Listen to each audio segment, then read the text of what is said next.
SketchUp नेपालमा तपाईलाई स्वागत छ।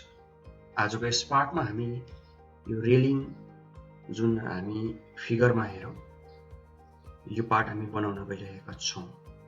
ओके, सो पहिला त हामी के गरौँ भन्दाखेरि रेलिङको साइज जुन गरौँ 900 mm जति एउटा गाइडलाइन तानौँ। यहाँबाट पनि एउटा गाइडलाइन तानौँ, जसले गर्दा अलिकति भयो हामीलाई सजिलो हुन्छ गाइडलाइन तानेपछि।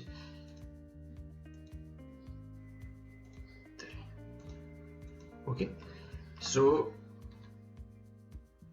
यता आउँ हामी 75 अथवा यो गाइडलाइन एउटा यहाँ एउटा रेक्टेंगल बनाउँ हामी सबसे सजिलो, जसरी गर्दा नि हुन्छ यो।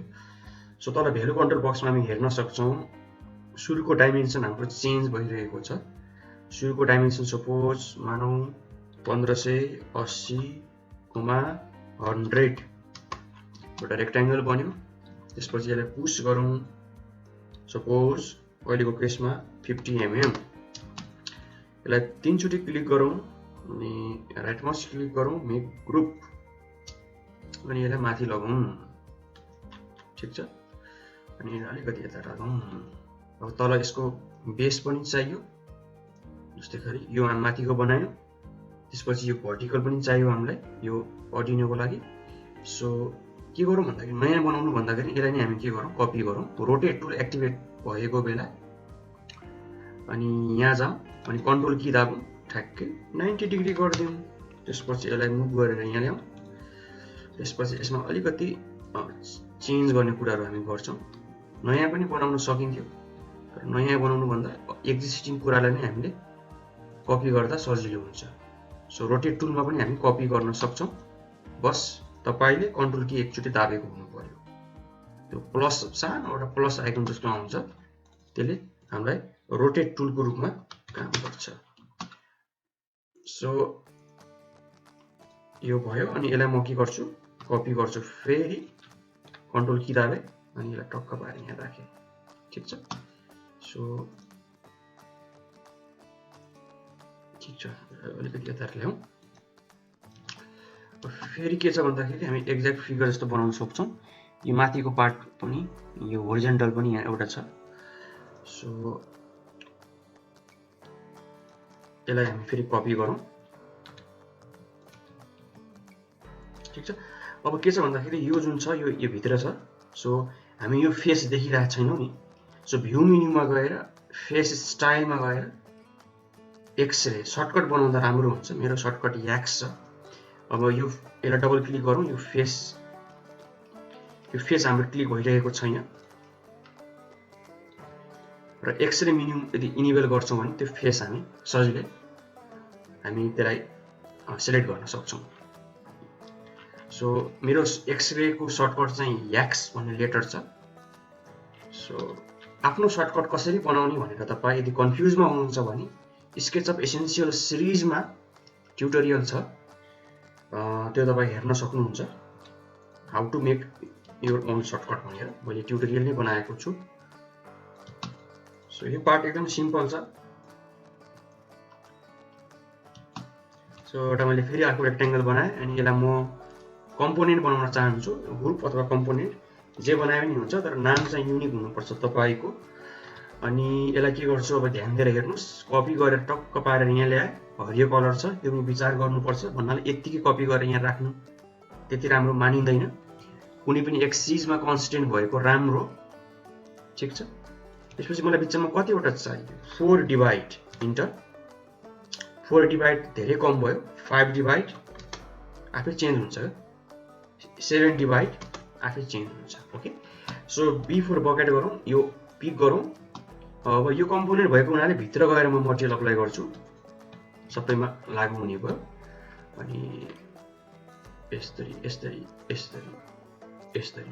सो यो सबैलाई म सिलेक्ट गर्छु, शिफ्ट की दाब्दैछु, क्लिक गर्दैछु, अनि यसलाई म राइट माउस क्लिक गरेर ग्रुप बनाउँछु, अथवा आफ्नो ग्रुपको सर्टकट छ भने त्यो दाब्न सक्नुहुन्छ तपाईँ।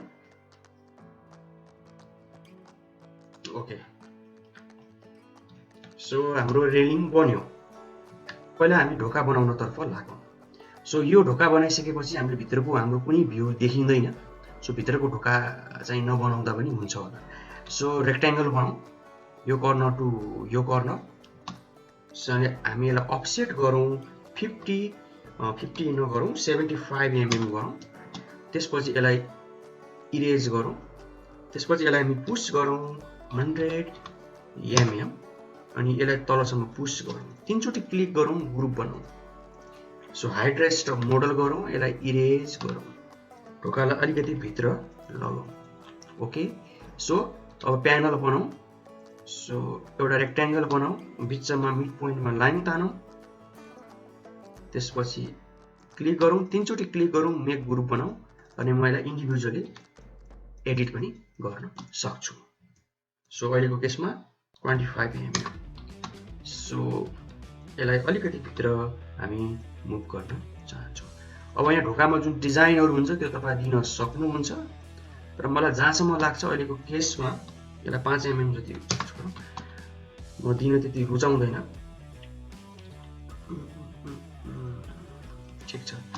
सो टेक्सचरमा जाउँ, यसलाई पिक गरौँ, पिक गरौँ, पिक गरौँ। अब चुकुन पनि बनाउन सक्नुहुन्छ तपाईँ, तर अहिलेको केसमा चाहिँ मैले चाहिँ बनाएन, तपाईँ चाहिँ बनाउन सक्नुहुन्छ। राइट माउस क्लिक मेक, यसलाई क्लिक गरौँ, यसलाई क्लिक गरौँ, right mouse click make group, जसले गर्दा यो एउटा ग्रुप हुने हो।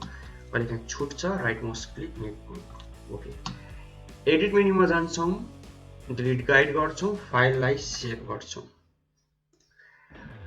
ओके, एकदमै राम्रो। अब यो एप्स बोर्ड बनाउन धेरै नै सजिलो छ। पहिला यहाँ गाइडलाइन तानौँ, यो एजमा छ, यो लाइनमा डबल क्लिक गरौँ।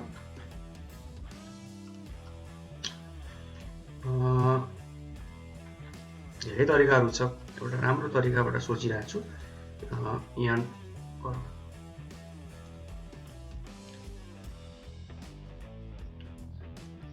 सपोज अहिलेको केसमा हो 120 mm।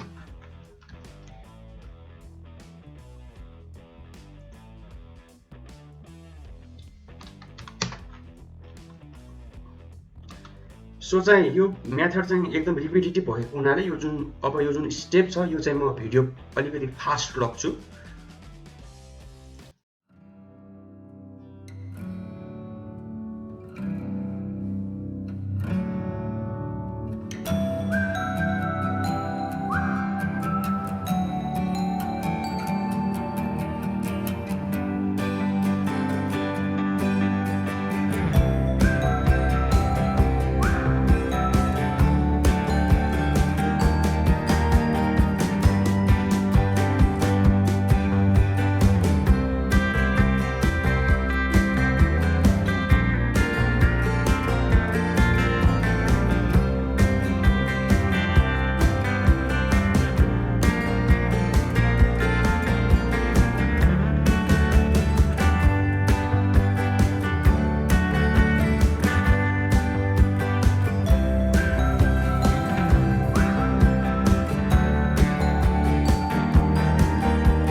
जस्तै कि स्केचअपमा भएको टेक्सचरहरू एकदमै लिमिटेड छ, जसले गर्दा चाहिँ हामीले गुगलको सहायता लिनुपर्ने हुन्छ।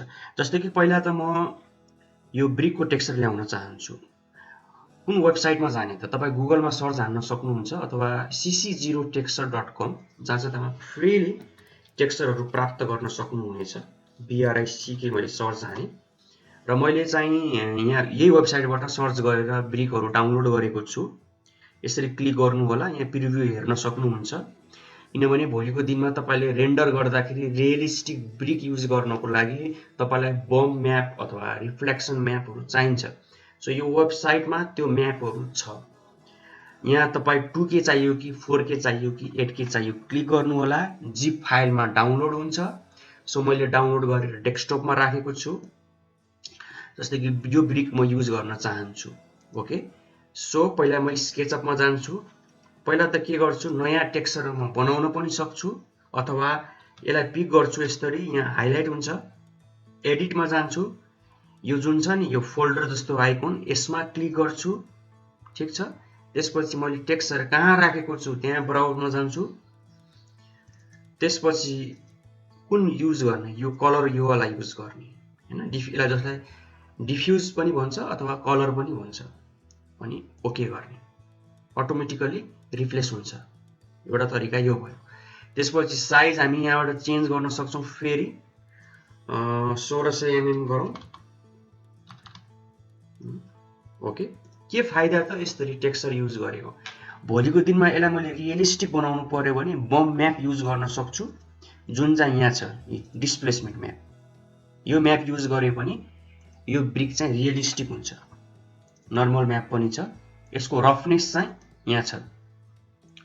ओके, यसरी चाहिँ हामीले गुगलबाट टेक्सचर युज गर्न आयो। सिमिलरली यो पनि म चेन्ज गर्न चाहन्छु। यसलाई अल्ट दाबेर यसलाई क्लिक गरे, यहाँ हाइलाइट भयो। यो फोल्डर जस्तो आइकनमा क्लिक गर्छु। टेक्सचर कहाँ छ त त्यहाँ ब्राउज मेन्युबाट जान्छु अनि यसमा कलर भन्ने यही हो। ओके, ठीक छ।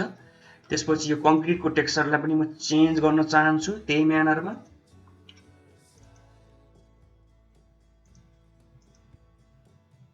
ओके, टेक्स्ट साइज चाहिँ अलिकति मिलेन, सो चेन्ज 609 मा एकदमै सानो आयो। सो अहिलेको केसमा 2000 mm गरौँ, एकदमै राम्रो। अरु मैले लिमिटेड टेक्सचर डाउनलोड, जस्तै कि मलाई ग्रासको टेक्सचर मलाई चेन्ज गर्न मन लाग्यो, अल्ट दाबेर क्लिक गरे, फोल्डर जस्तो आइकनमा क्लिक गरे, त्यो मैले डाउनलोड गरिसकेको छु अथवा तपाईले अलरेडी डाउनलोड गरेको हुन सक्नुहुन्छ होला। यसमा क्लिक गरे, ओपन गरे, टेक्सचर एकदमै सानो आयो। एडिटमा जान्छु, 900 छ, सो यसलाई 3000 जति गरौँ। एकदम हेर्न सक्नुहुन्छ टेक्सचरले गर्दा कति राम्रो देखियो। सो यो पनि चेन्ज गरौँ। अल्ट दाबे, ब्राउजमा गए, त्यसपछि प्ल्याङ्क नै हो त्यो, प्ल्याङ्क यो चुज गरौँ। ओके, अलिकति साइज ठुलो बनाऊ, 1524 सपोज 1700 गरौँ। ओके, सो यस पार्टमा यति नै। यसपछिको पार्टमा म एकदमै बेसिक रेन्डर गर्छु, जसमा चाहिँ म यो 3D इफेक्टहरु देखाउन तपाईलाई म सिकाउँ। जस्तै कि यो ब्रिक अहिले एकदमै 2D आएको छ, अहिले रेन्डर गरे पनि यो 2D नै आउँछ, किनभने मैले यसमा म्याप युज गरेको छैन। सो त्यसको म अलिकति बेसिक आइडिया चाहिँ तपाईलाई दिन्छु, कसरी म्याप युज गर्ने त, डिस्प्लेसमेन्ट म्याप अथवा नर्मल म्याप अथवा रिफ्लेक्सन म्यापहरु कसरी युज गर्ने, जसले गर्दा तपाईको 3D रियलिस्टिक आउँछ त। ओके, यस पार्टमा यति नै। यसपछिको पार्टमा हामी बेसिक रेन्डर गर्छौं। सो ट्युटोरियल हेर्नको लागि धन्यवाद।